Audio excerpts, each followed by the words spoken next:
செயலாளரே வாங்க வாங்க வாங்க. என்னம்மா நல்லா இருக்கிறியா? வணக்கம் வணக்கம் தலைவர், நல்லா இருக்கீங்களா? ரொம்ப நாளைக்கு அப்புறம் இங்க வந்திருக்கீங்க. எப்படி தலைமறை வாழ்க்கைலாம் எப்படி இருந்தது? கூட்டத்தை நடத்துவோம் நம்ம ராமநாதபுரம் ஆளுங்க கமிட்டி மெம்பர் எல்லாரையும் இன்ட்ரோ பண்ணிக்கிறேன். எல்லாம் கூப்பிடு. வாங்கப்பா வாங்க வாங்க எல்லாரும் வாங்க. இவர்தான் மாவட்ட செயலாளர். இல்ல நான் தான் மாவட்ட செயலாளர், என்னோட கணவர் இவரு. எல்லாத்தையும் இவர்தான் பாத்துக்கிறாரு. அப்படியே மாவட்ட செயலாளர் இல்ல எல்லாம் ஒன்னா தானே பாக்குறோம், அதனால இருக்காரு. வாப்பா பாப்பா என் தம்பி. இவர்தான் மாவட்ட பொறுப்பாளர்.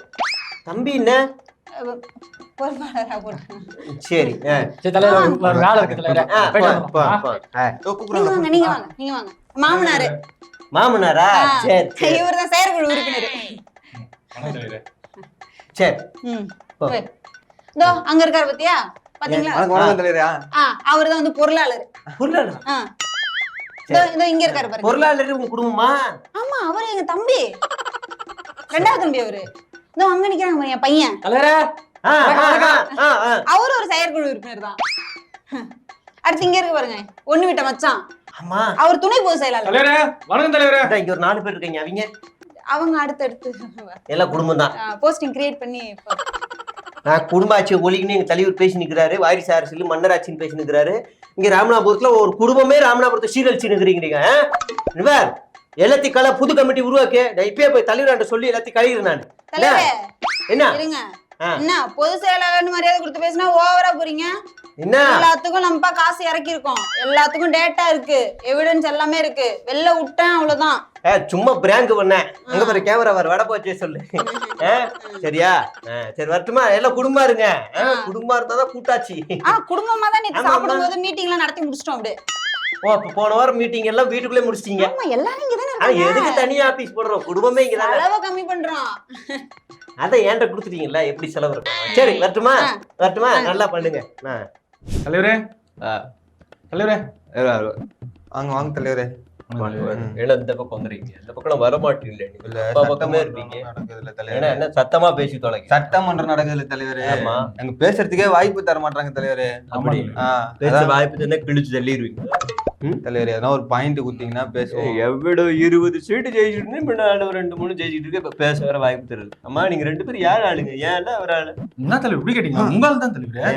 ரொம்ப நாளா என் பக்கமே பாக்குறது இல்லையே, அதான் கேக்குறேன். என்னன்னு சரி பாப்போம். சட்டமன்றத்துல பேசலங்கிறலாம் பிரச்சனையே இல்ல. அவ்வளவு என்ன நாட ஒரே சிம்பிளா சொல்லிடுறேன். நானே முன்னாள் நாடாளுமன்ற உறுப்பினர், நானே பேசல, என்கிட்ட வந்து சட்டமன்றத்துல பேசலன்னு கேக்குறீங்க. கடைசி நான் ஃபேர்வெல் டே கூட நான் போகல, அந்த அளவுக்கு நான் இருக்கேன். சரி நீங்க கிளம்புங்க, டெல்லியில இருந்து ஆள் வந்துருக்கு. இனிமே போகாதீங்க சட்டமன்ற பக்கம். என்னோட ஃபார்முலா தான் உங்களுக்கு. சரி சரி தலைவர். வாங்க வாங்க பாண்டா. சரி இப்போ நீங்க என்ன பண்றது? நீங்க எங்க கூட கூட்டணி வந்துருது, என்டிஏ கூட்டணி வந்துருது. நீ வந்துரு, எனக்கு ஒன்றும் பிரச்சனை இல்லை. ஒரு பெரியவர் தான் வீட்டு வாசல்ல பாரத் மாதா கி ஜெய் கத்துறாங்க, அப்படி இப்படி கிளப்பி விட்டாரு. அவருதான் அதுதான் நான் பேச வந்ததே. அதுதான் 2 பேருக்கும் இப்போ சண்டை போயிட்டு இருக்கு. அந்த சண்டையை சால்வ் பண்ணிட்டு நீங்க நம்ம பக்கம் வந்துருது. எனக்கு சமாதானப்படுத்துறது பெரிய விஷயம் இல்லை. என்ன இருந்தாலும் ஒரு ஐயா அவர் பாத்துக்கலாம். இன்னொன்னு என்ன சொல்றேன்னா, சமாதானப்படுத்துறதும் ஒரு பிரச்சனை இல்லை, தேவையே இல்லைங்கிற. ஏன்னா என்கிட்ட 99% ஆளுங்க என்கிட்ட தான் இருக்காங்க, 1% அவர்கிட்ட இருக்கிறாங்க. இந்த வடையெல்லாம் எனக்கு வேண்டாம். 2 பேரும் சேர்ந்து வந்தா வாங்க, இல்லனா வேண்டாம். புரியுதா? வேற என்ன எதிர்பார்க்குறது? தேவையில்லைன்னு சொல்றேன். இதெல்லாம் வேலைக்கு ஆகாது. அவர் கடைசி நேரத்துல ஏதாவது அழுது ஒரு அறிக்கையை அறிவிச்சாருன்னா இங்க இருக்கிற மொத்த பேரும் அங்க போயிடும், அப்புறம் ஒன்றும் பண்ண முடியாது. அதனால சமாதானப்படுத்தி சேர்ந்து வந்தா வாங்க, இல்லனா வேண்டாம். புரியுதா? அப்ப பேசுறேன். சரி வேற என்ன எதிர்பார்க்குது நம்மள்ட்ட? ஒரு 25 சீட்டு வாங்கி கொடுத்துருங்க. அது இல்லாம +1. எனக்கு அது போக மாட்டேன், வாங்கி கொடுத்தாலும் அது வேற. பட் இருந்தாலும் அது பேர் பிராண்ட் வாங்கி கொடுத்துருங்க. சரி. அது இல்லாம இந்த 25 சீட்டுக்கான செலவு ஸ்வீட் பாக்ஸ் உங்களுக்கு. ஸ்வீட் பாக்ஸ் சரி அச்சா நான் பேசுறேன். சரி. ஆனா ஒத்துமையா இருக்கணும். 2026 இந்த சட்டமன்ற தேர்தலில் நமது நம்பிக்கைக்குரிய வேட்பாளர் CV ஆதரித்து நமது நட்சத்திர பேச்சாளர் அஜய் அவர்கள் இப்போது பிரச்சாரம் செய்வார். நண்பா எல்லாருக்கும் வணக்கம். வணக்கம். இப்ப இங்க எதுக்கு வந்திருக்கேன்னா, நம்ம அண்ணன் CV அவருக்கு ஓட்டு போட்டு 2026 நம்ம ஜெயிக்க வைக்கிறோம். புரியுதா? கை கட்டணும். நம்ம அண்ணன் மாதிரி அரசியல்ல ஸ்டெடியானவர் யாரும் கிடையாது, நிதானமானவர் யாரும் கிடையாது. புரியுதுங்களா? அந்த மாதிரி அவதூறா பேசி கோர்ட்ல போய் ஃபைன் கட்டாத ஒரு அண்ணன் அண்ணனை மாதிரி இருக்கிறத ஒவ்வொரு ஆளும் கத்துக்கணும். நண்பா, ஏன் மூஞ்சிக்காக அண்ணனுக்கு ஓட்டு போடுங்க. நம்ம குடும்ப ஆட்சியை ஒழிக்கணும், குடும்ப ஆட்சி வரக்கூடாதுன்னு தான் பேசிக்கிட்டு இருக்கோம். அண்ணனோட அப்பா யாருன்னு என்கிட்ட கேட்காதீங்க, அதுக்கு என்கிட்ட பதில் இல்லை, வேற வழி இல்லை, நான் மாட்டிக்கிட்டேன். தயவு செஞ்சு ஓட்டு போட்டுருங்க. இந்த மூஞ்சிக்கு யாரும் ஓட்டு போட மாட்டேங்கன்னு எனக்கு தெரியும். அதனால என் மூஞ்சிக்காக ஓட்டு போட்டு அண்ணனை ஜெயிக்க வைக்கிறோம். அப்படி ஜெயிச்சோம்னா நமக்கு எல்லா இடத்துலயும் பாட்டில் கிடைக்கும். சத்தியமா கொடுத்துரு, எனக்கு வேணும், அது கொடுக்க மாட்டேன், கிடைக்கும். அதனால அண்ணனை வந்து ஜெயிக்க வைக்கிறோம். என்ன நண்பா, ஜெயிக்க வச்சிடலாமா? கை கட்டுங்க, ஜெயிக்க வச்சிடலாமா? இப்போது நம்மளுடைய இந்த 2026 சட்டமன்ற தேர்தலில் நம்மளுடைய அக்கா வளர் அவர்கள் போட்டியிடுகிறார்கள். இந்த தொகுதியில் அக்காவை வெற்றி பெற வைப்பதற்காக நம்மளுடைய நட்சத்திர பேச்சாளர் தளபதி அவர்கள் மாற்று கட்சி என்றும் பார்க்காமல் தனது பிரச்சாரத்தை தொடங்க இருக்கிறார். நண்பா, அக்காவை பாத்துக்கங்க. 2026ல அக்காவை நம்ம ஜெயிக்க வைக்கிறோம், புரியுதா? அக்கா பார்க்க தான் கொஞ்சம் டெரர் பீஸா இருப்பாங்க, ஆனா பேசுறது ஃபுல்லா ரவுடிஸ் மாதிரி தான் பேசுவாங்க. அதனால கண்டிப்பா அக்காவை ஜெயிக்க வைக்கிறோம். யாரா இருந்தாலும் எதிர்த்து கேள்வி கேட்கிற ஒரு தைரியம் உள்ள ஒரே அக்கா நம்ம அக்கா மட்டும்தான்.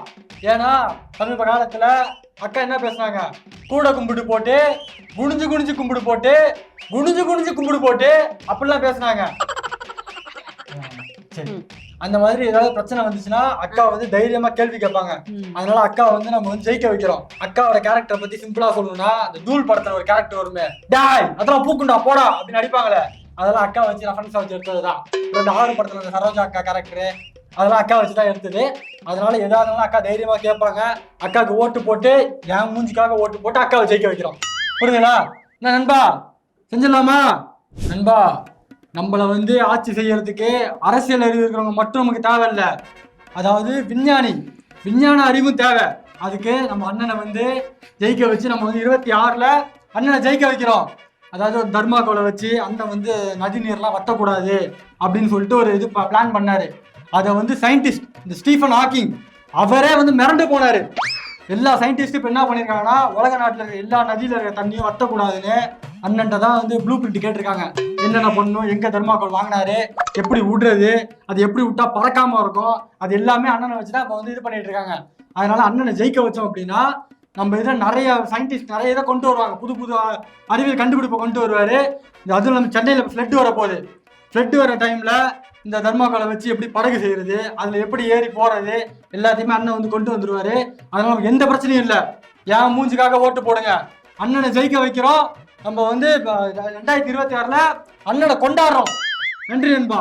தற்போது அண்ணனின் ராஜேந்திரா அவர்களுக்கு தேர்தல் பிரச்சாரத்தில் நம்மளுடைய நட்சத்திர பேச்சாளர் மாற்றுக் கட்சியை சேர்ந்த தளபதி அவர்கள் பாரபட்சம் இல்லாம பிரச்சாரம் செய்ய வந்திருக்கிறார். நண்பா, இப்ப எல்லாரும் என்ன சொல்றீங்க, அந்த கரூர் பிரச்சனையில தப்பிச்சு ஓடிட்டேன்னு. அதை வந்து யாரை பார்த்து நான் காப்பி அடிச்சு ஓடினேன், நம்ம அண்ணனை பார்த்துதான். அண்ணனுக்கு மட்டும் ஏதாவது ஒரு பிரச்சனை அப்படின்னா எப்படி ஓடுறாரு, எங்க ஓடுறாருன்னே தெரியாது, தெரிச்சு ஓடிடுவாரு.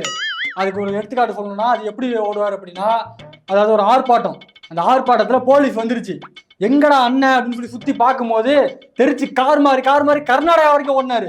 கர்நாடகாவில் அண்ணனை பிடிச்சிட்டாங்க. பிடிச்ச உடனே அந்த கூட்டத்தில் இருக்கிறவங்க அண்ணனை பார்த்து ஒரு பிட் பாக்கெட் தான், அப்ப கூட அசர்லையே ஓடிக்கிட்டே இருந்தாரு.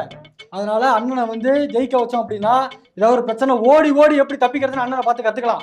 அது மாதிரி பால்வரைத்துறையில ஏதாவது ஊழல் பண்ணணும், அங்கேருந்து எப்படி கமிஷன் கட்டிங் அடிக்கணும் எல்லாத்தையும் அண்ணன் கிட்ட சூப்பரா கத்துக்கலாம். அதனால அண்ணனை வந்து 2026ல ஜெயிக்க வைக்கிறோம், புரிஞ்சுங்களா?